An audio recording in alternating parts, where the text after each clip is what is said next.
So what we're going to be looking at today is combining a lot of the things that we've done over the last couple of weeks in order to determine what a really good idea of what the graph of our function is going to be. And so it's called curve sketching, but it's actually a little more detailed than that. Okay, so think of it this way. I know you have graphing calculators, a lot of you, but I want you to be able to kind of know what the graph is going to look like ahead of time. And so you can certainly use your graphing calculators to back you up. But you need to make sure you know how to kind of graph from scratch. So that's what we're going to be looking at today, and probably in a lot more detail than you ever did in, say, an algebra class. All right, so we're going to run through some steps, and then we're going to talk about how to do each of the individual steps. So the first thing you're going to do is analyze the original equation itself. Okay, the steps involved in that is you're going to find the domain. You're going to find the intercepts, both x and y. And I'll remind you how to do that if you've kind of forgotten. And then you're also going to find the asymptotes. Okay, so these are all things that can be determined from your original function, f of x. Okay, so step number 2 is once you've analyzed the original function, you're going to analyze the derivative function. Okay, and remember we did that about a week ago, right? We talked about what the first derivative told us. So remember, so this is just a review from not that long ago, you're going to find where f of x increases and decreases. Notice we're using the first derivative, remember, to find things about the original function. And you're also going to find any relative extrema.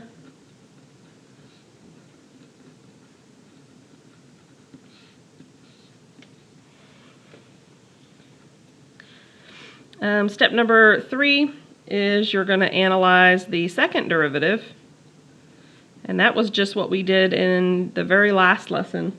And so this will tell you where f of x is concave upward or downward.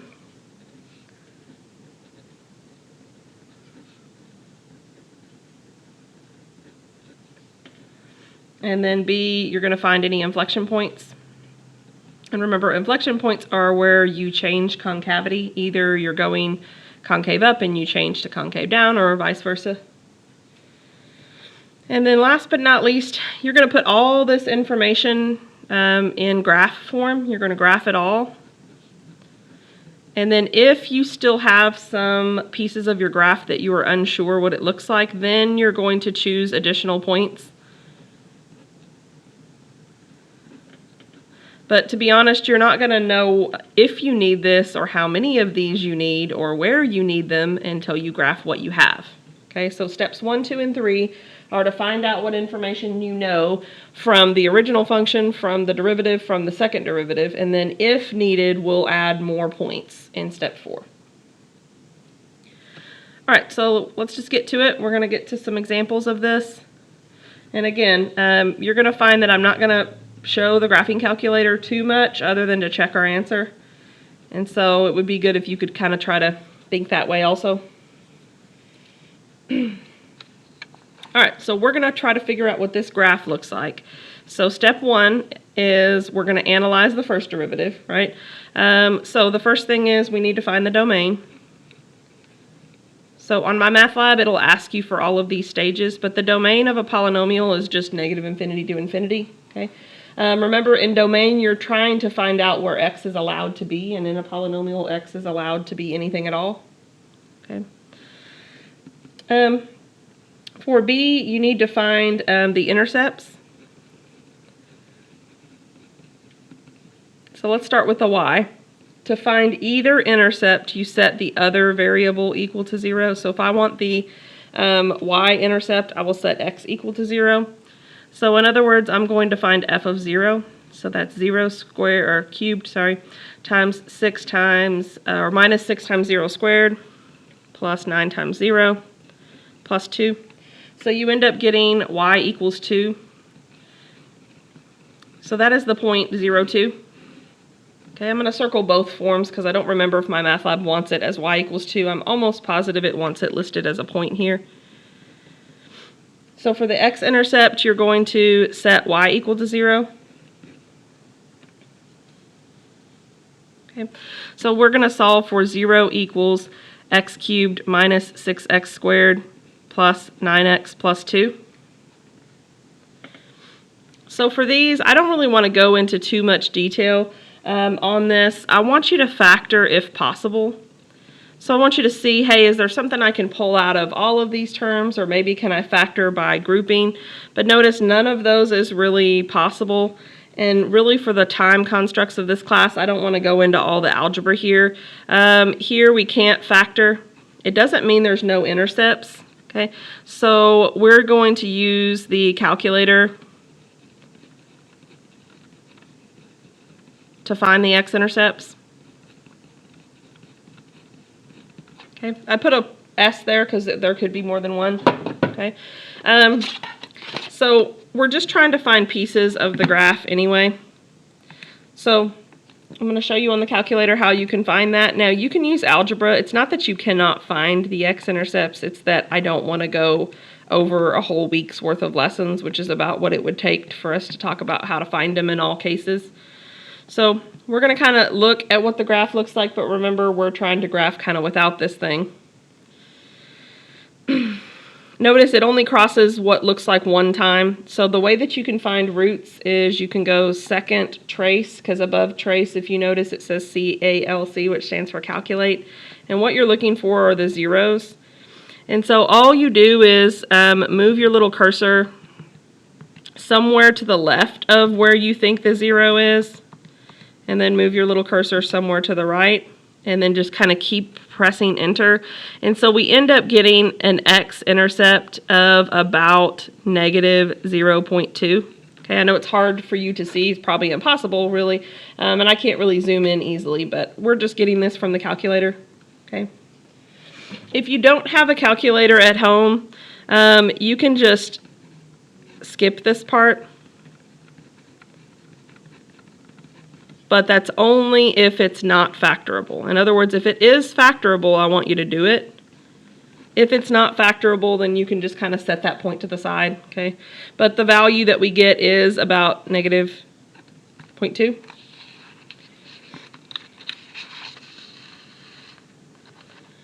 Okay, and then last but not least, for part C, we're supposed to find asymptotes. But notice this is a polynomial, right? Polynomials are many-termed expressions where all the exponents are whole numbers. And we talked about this back when we talked about asymptotes. So there are no asymptotes. If it's a polynomial, there are none. So I'd want you to state that. On MyMathLab, it'll give you an option to choose that, hey, this graph doesn't have any asymptotes at all. Okay, but you don't have to spend too much time on it. If you notice it's a polynomial, it's not going to have asymptotes. All right, so let's look at step 2. Steps 2 and 3 should seem familiar to you. They are just what we did last week. Okay, so I'm going to show kind of the gist of what we did last week, maybe with a little less detail. Okay, so we need to find the first derivative, which is 3x squared minus 12x plus 9, and we need to set that equal to 0. So if we factor out a 3, we'll have x squared minus 4x plus 3. We do that because it's always easier to factor out smaller numbers. So this will factor into x minus 3, x minus 1. So we have two values that make the derivative, can't write what I want to today, that make the derivative 0. Okay, and these, remember, are called critical numbers or critical values. Okay. Remember, critical values are also where the derivative is not defined, but this is a polynomial derivative, so it's not defined. It's not undefined anywhere, okay, to kind of have a double negative there. So what shows up on your number line are these critical values. Remember, critical just means, hey, these are important, we need to look at these. Okay, so for your sign chart, remember, zeros go here because these are values where the first derivative is 0. So hopefully this looks familiar to you, but we just need to pick test points. And remember, we're going to plug these into the first derivative. Okay, so I'm going to show less details here, but we've got x equals 0, we've got x equals 2, and we've got x equals 4. Okay, so just make sure that you are plugging all of these into the first derivative. Okay, so you can do that on your calculator, but notice I'm going to use this step right here. Notice the only thing I really care about is whether or not I get a positive or negative result. So I'm going to go ahead and write f prime of 0 equals here, f prime of 2 equals, f prime of 4 equals, but in the end I don't really care what the number is, I only care whether it's positive or negative. So if I plug in a 0, I will get a negative something here times a negative something here, which is a positive. Okay, so I'm just going to put a positive sign up here. If I put a 2 in, I'm going to get a negative here, right, times a positive here, so a negative. So this would be a negative. And then last but not least, if I plug a 4 in, I'll get a positive times a positive, which is a positive. Okay, so I can go ahead and say where it's increasing and decreasing. So it is increasing from negative infinity to 1 and from 3 to infinity. It is decreasing in between from 1 to 3.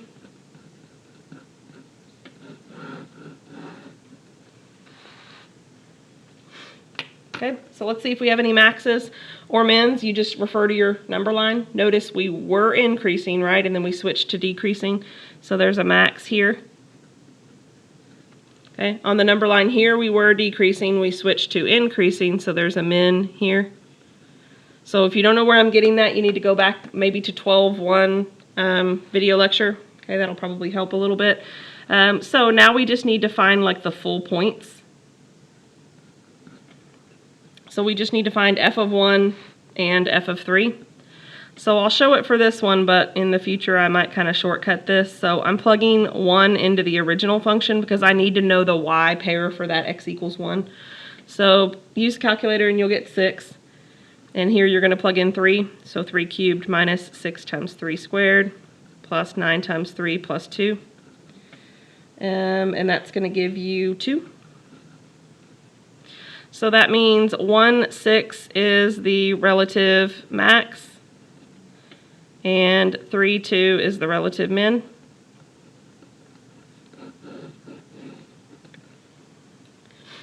Okay, so step 2 is find out everything you can from the first derivative. Step 3 is to find out everything you can from the second derivative.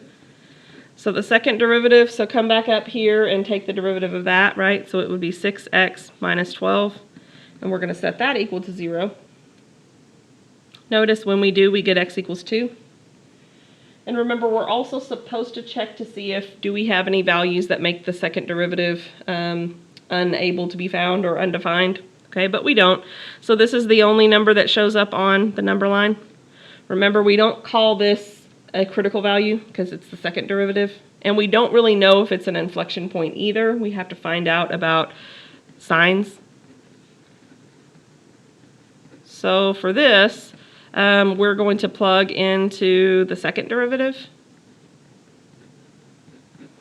So we only need 2 test points here. So something to the left could be 0. Something to the right could be 3. And so we're going to plug those in. F double prime of 0, f double prime of 3. That just means find the second derivative of those numbers. All right, so let's plug it in. If we plug in 0 here, we're going to get a negative 12 to be exact, but I don't care what the number is. If I plug a 3 in here, I'm going to get 18 minus 12, or 6, right? So this is a positive. So this is a negative and this is a positive. I think I forgot to write up here that this was positive, so I'm going to go ahead and write that in now. All right, so what does that mean? That means that we are concave down first. So we're concave down from negative infinity to 2. Just read off your number line. And we are concave up from 2 to infinity.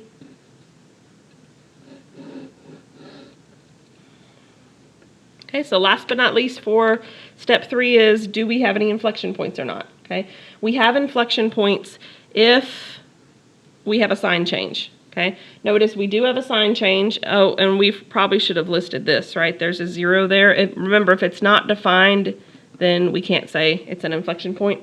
But this one is fine, so we just need to find f of 2. So 2 cubed minus 6 times 2 squared plus 9 times 2 plus 2. We're just plugging it in again to the original because we want to know what the paired y is with that x. So in the end, we get an inflection point of 2, 4. Okay, so we'll circle that also. All right, so step 4 is put all of this stuff together and see if that gives you a good idea of what the graph looks like. So you can purchase some graph paper, or you can just sketch these. Just try to be neat about it. If you know you have super, super messy handwriting, just maybe take some time or get some graph paper.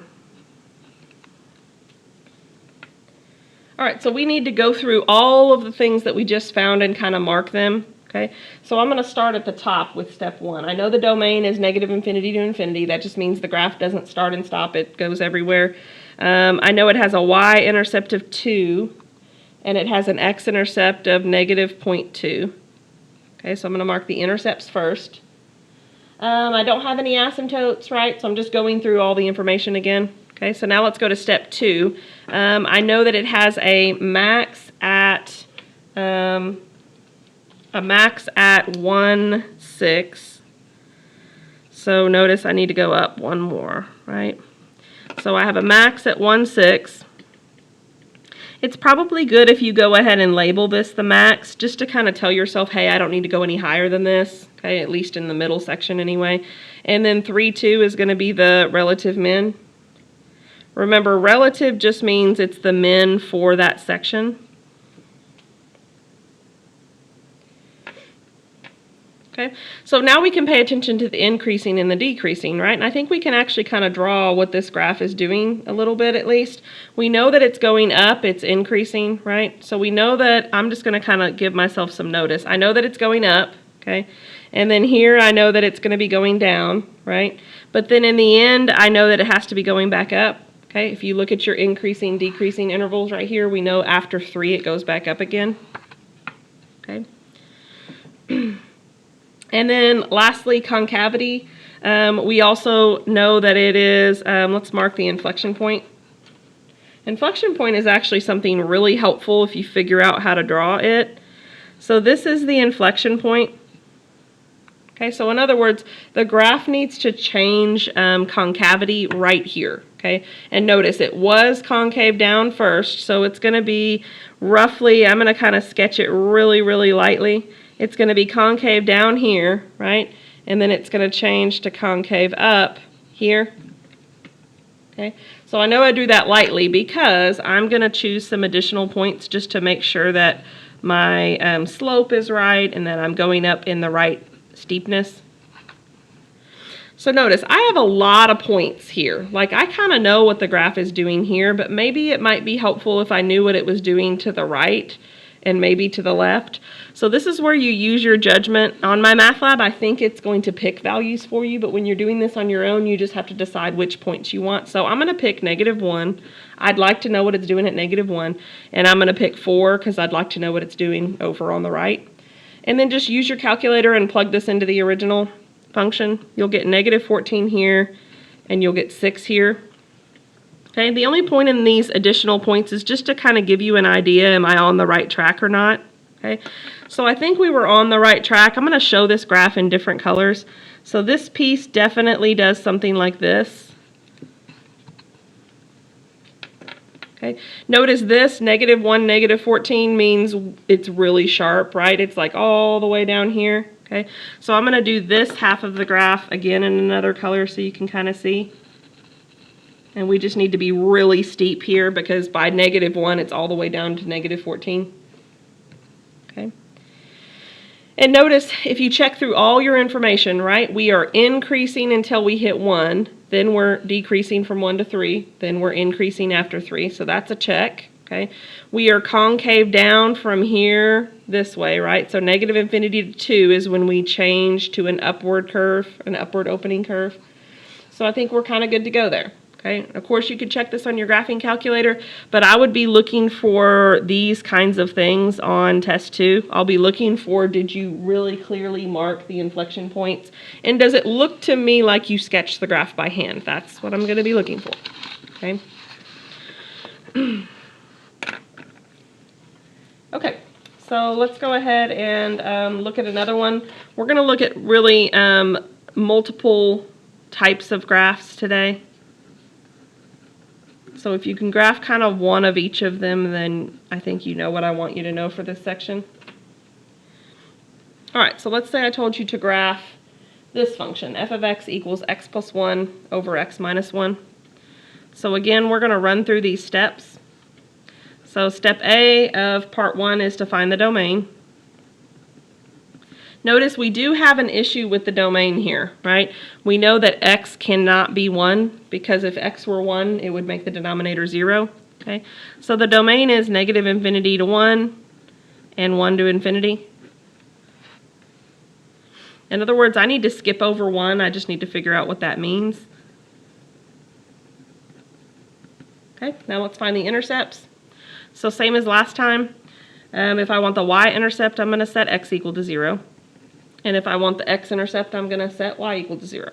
Okay, but let's find the y-intercept first. So f of 0 is going to be 0 plus 1 over 0 minus 1, or you get -1. So that's the point 0, -1.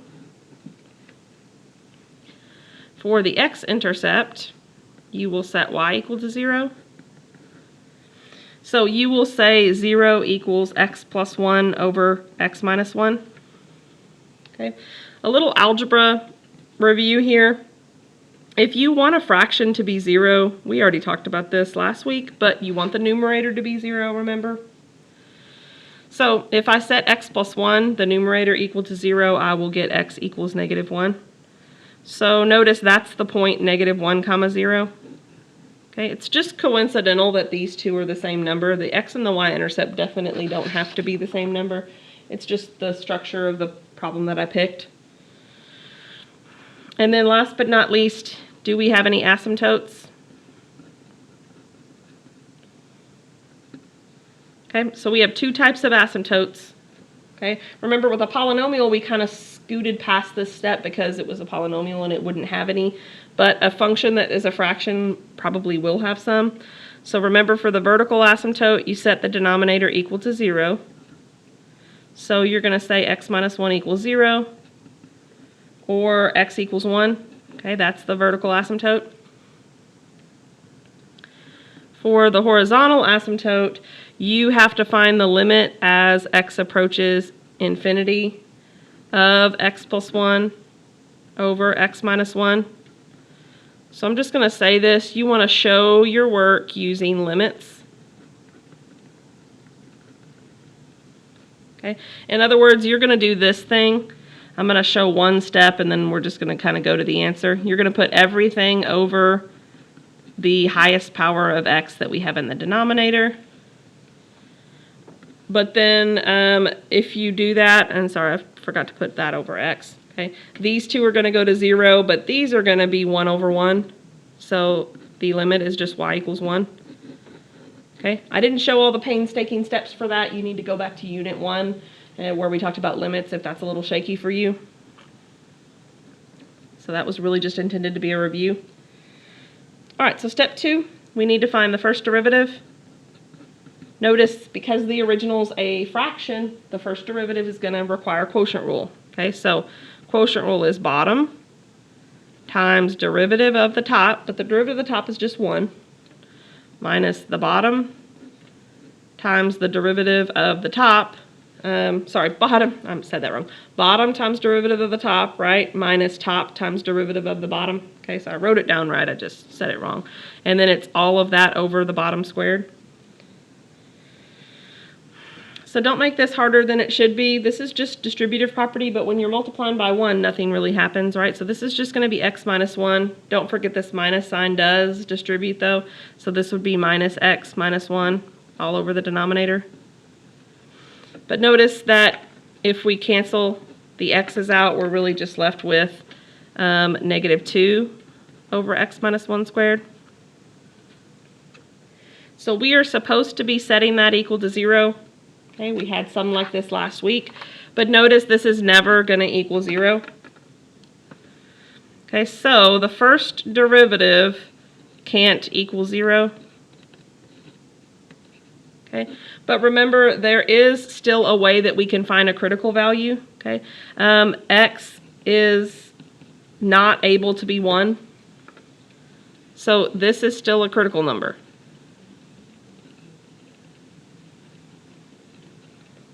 So when we go to draw our number line, though, remember that above 1, instead of using 0, we're going to say not defined. Okay. All the critical numbers do is tell you how you're going to split up your number line. That's it. Okay. So we've done this already today, so let's make it kind of quick. Okay. If we want test points, we are going to plug these test points into the first derivative. So I would probably choose 0 for the left of 1, and I would probably choose 2 to the right of 1. And I'm going to plug those into the first derivative. But remember, I don't really care anything other than whether they're positive or negative. So use a calculator if you need to, but if you plug in 0 here, you're going to get negative 1 in the parentheses, but then when you square that, that will be positive. So you'll have a negative divided by a positive, which is a negative. Okay, remember what I said last week. If you're uncomfortable with doing it quickly like this in your head, then just punch it in your calculator and just determine whether it's positive or negative. So now let's plug it in. 2 minus 1 is positive, right? And then we'll square it. It'll still be positive. So we'll still have a negative over a positive, which is a negative. Okay, so that means that we are decreasing all the way. But we do still have to skip over that 1, because remember the 1 is undefined. By the way, if you look up at your asymptotes, there's an asymptote at 1, right? That's why it's undefined there. And then notice for lots of reasons we won't have any relative extrema. For 2 reasons, right? This is not defined, first of all. The only point that even could have been an extrema is not defined. But also we don't have a sign change. Okay, for extrema and for inflection points with the second derivative, you're supposed to have a sign change. We don't have that.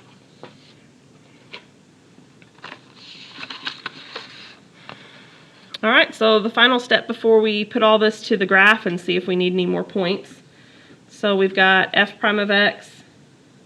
All right, so I'm going to write the first derivative again.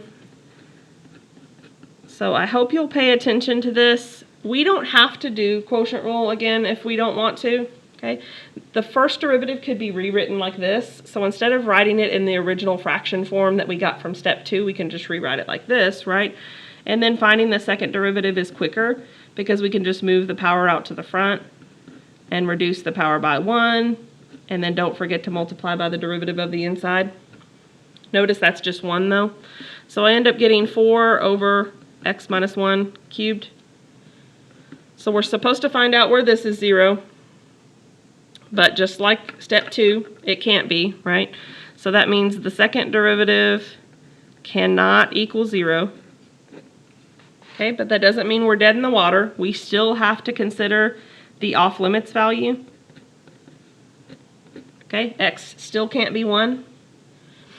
So we're going to do another number line, and it's going to have the same number as step number 1 or 2, had. But it's not the same because remember we're doing second derivative here. But it is still not defined. But notice I can still pick the test points. Just make sure that you don't think it's exactly the same result.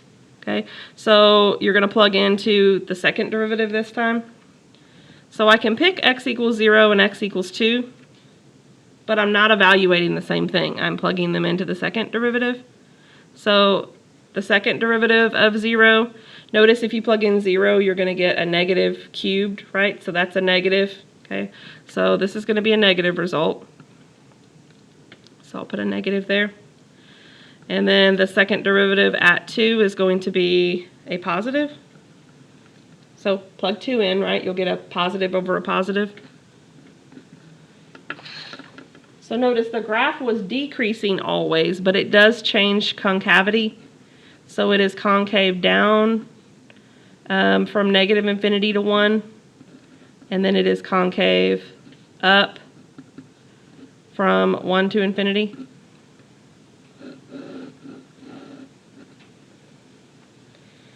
Okay, this is not an inflection point. Even though we change from minus to plus, not an inflection point, because remember, it's not even a point. Okay, it's not defined. So it can't be an inflection point if it's not even a point to begin with. In other words, there is no value at x equals 1.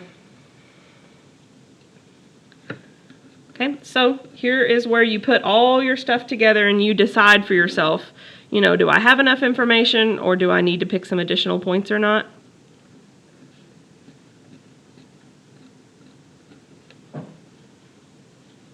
Okay, so my suggestion is for you to graph the asymptotes first. So, well, let's just go through our list in order. The domain is everything but 1, right? The x and y intercepts are both at -1, so I can go ahead and put a point here and a point here. My asymptotes, my vertical one is at 1, and actually my horizontal asymptote is as well.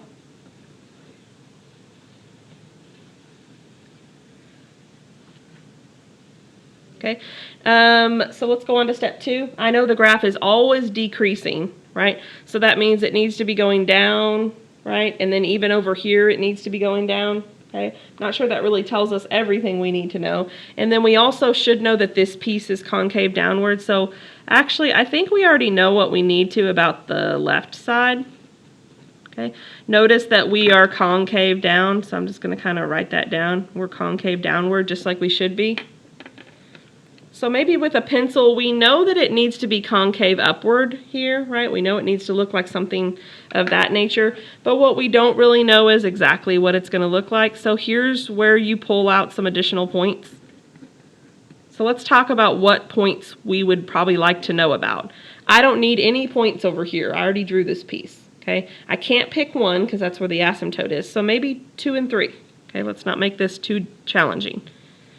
So just plug in 2 to the original equation and find out which y goes with it. If you do that on your calculator or in your head, you're going to get 2, 3, and 3, 2. Again, just kind of coincidental. So 2, 3 is here, and 3, 2 is here. And remember, this piece needs to be concave upward, right? So notice this is concave upward. So I think that's all we need, right? Notice the graph is always decreasing just like we thought it would be.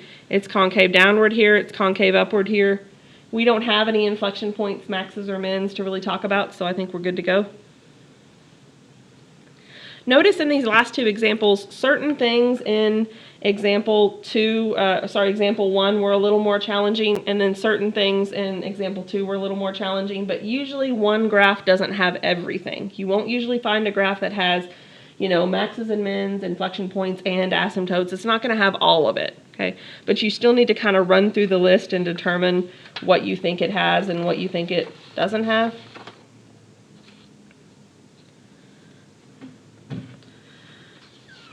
Okay,